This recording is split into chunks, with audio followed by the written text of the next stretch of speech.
What's up, YouTube? Jamie Woods. And guys, it is El Classico Eve. For those of y'all that are watching my video for the very first time, make sure you hit the like button, you subscribe, all right? Because I deliver a bunch of this type of content all the time, all right? So, besides the point, it is El Classico Eve. I hope you guys were hyped. I know this year is a little bit different, because, of course, there's not as much hype surrounding this year's Classico for several reasons. Well, number one, it's 2020. There's no fans in the stands. The games aren't as lit as they used to be when, obviously, there were fans. All right? Number two, no Ronaldo, no big stars besides Messi and Ramos. Yes, Real Madrid does have his studs, have his upcoming talent, and so does Barcelona. Ansu Fati is an example of this, of someone that isn't quite a superstar just yet, but is a superstar in making that will carry La Liga for the next 10, 15, maybe even 20 years. But Messi and Ramos are the only superstars, and that is an issue. That is a concern for La Liga as a league. And this is why I think next year in 2021 might be one of the most historic years in La Liga history, right up there with 2009. Y'all know what happened in 2009. It forever changed soccer. It was the shift that Spain needed. Ronaldo, Benzema, all those players to come to Real Madrid, to make La Liga the most important league in the world, the most prestigious. You had the two biggest teams at the time, Barcelona, Real Madrid, fighting for the next 10 years to claim the top spot of being the top of the fucking food chain, the top of the kingdom in soccer. Dominating Champions Leagues, left and right, every year. 1 year, Barcelona. Next year, Real Madrid. Barcelona, Real Madrid, Ronaldo, Messi, Ronaldo, blah, blah. Getting number ones all around.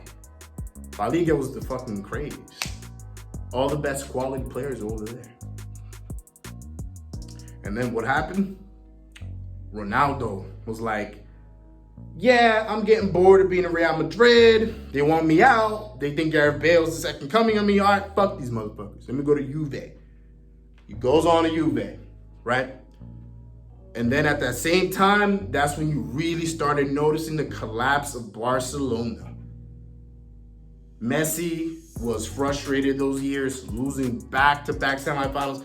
Literally, like, I'll never forget that 2019 semifinal against Liverpool. Possibly one of the greatest games I've ever seen in Anfield. Like, literally, guys, I know it sounds crazy, but that game at Anfield in 2019, the second leg between Liverpool and Barcelona, it is the most inspiring, one of the most inspiring things I've ever seen. Liverpool defeating the Spanish Titans, the team that dominated the 2010s, the team that had the best players, to the point where the Spanish national team, composed of mostly Barcelona players, only a couple Real Madrid and Atletico players in the starting 11, the actual starting 11. Barcelona made up of all those motherfuckers. They were the team that people wanted to be. Real Madrid's right there with them, but they were striving for that. And for the first time, we're starting to see the collapse of those two titans. Barcelona getting eliminated in the semifinal and Liverpool was important. That was huge. Real Madrid got eliminated by Ajax, I think, that year. They didn't even make it to the semis. The following year is even worse for Barcelona. We're seeing a bunch of bullshit. They brought in Griezmann, all these players, they were not performing to the level they wanted them to perform. Out in Real Madrid, the same thing. They bought players too. Eden Hazard was the big one. That was the one that was supposed to take the place of Ronaldo as a superstar. The man was a Chelsea legend. Comes into the La Liga, was gonna take shit by storm. His fucking announcement, you know, when they have all those people there, and shit, like what they did with Ronaldo, was huge. Was huge. One of the biggest in Real Madrid history. The man goes on that season when he goes on in that season to have a very abysmal year. Injured for most of it. The man's still possibly injured right now. I don't even think he's going to play for a while. So that transfer window of 2019 for both teams was a waste. Barcelona getting rid of players. Luis Suarez now is in Atletico Madrid. Semedo, the man's in the Wolves. Vidal's in Inter Milan, I believe. I'm surprised Griezmann is still there. Real Madrid right now are going through issues because Real Madrid has lost back-to-back games. One of them to a newly promoted team in Cadiz. I believe that's how you pronounce it. They got beat 1-0 last week in an upset that no one predicted. What was even worse was the spanking they got the other night in the Champions League against Shakhtar, whatever it is. They got spanked. Now there's a bunch of talk about Zinedine Zidane being on the hot seat.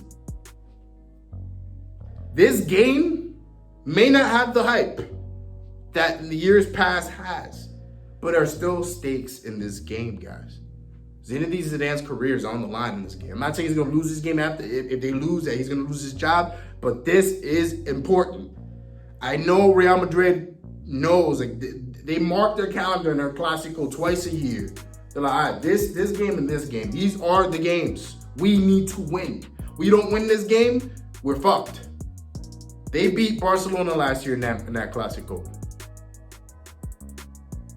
Barcelona is going to look to get revenge this Classico because I know Lionel Messi despises Real Madrid. Doesn't matter who's on the other side. He despises them. I know he does. The man took off his shirt and was like, yeah, motherfuckers, I own this stadium. Hated it. This hate is still there. Sergio Ramos probably despises Barcelona. That man bleeds white. He bleeds it. So it's not hyped like it was in the years past, guys, but it's still El Clasico. The spirit is still there. It's going to be a big game.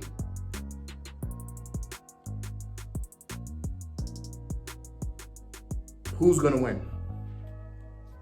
Well, guys, let's see.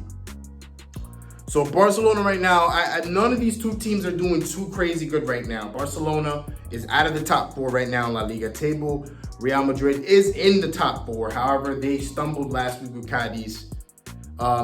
Real Madrid's facing an issue because the thing is, both teams, Barcelona and Real Madrid, didn't really bring in any players in the transfer window. It looks like the coronavirus affected both of these teams. So now they're going through it because they have no new fresh players in the squad. They have Barcelona has a bunch of older retirement home players. They're retirement home FC. And they did get rid of some players like Vidal, who's older, and Suarez and all that. But those players could actually help out. They're quality. Suarez still had another year or two in him. But it is what it is. They're replacing them with players that are not as good. But Barcelona, it's basically they're going to depend a lot on the Lionel Messi magic again to help them through Real Madrid.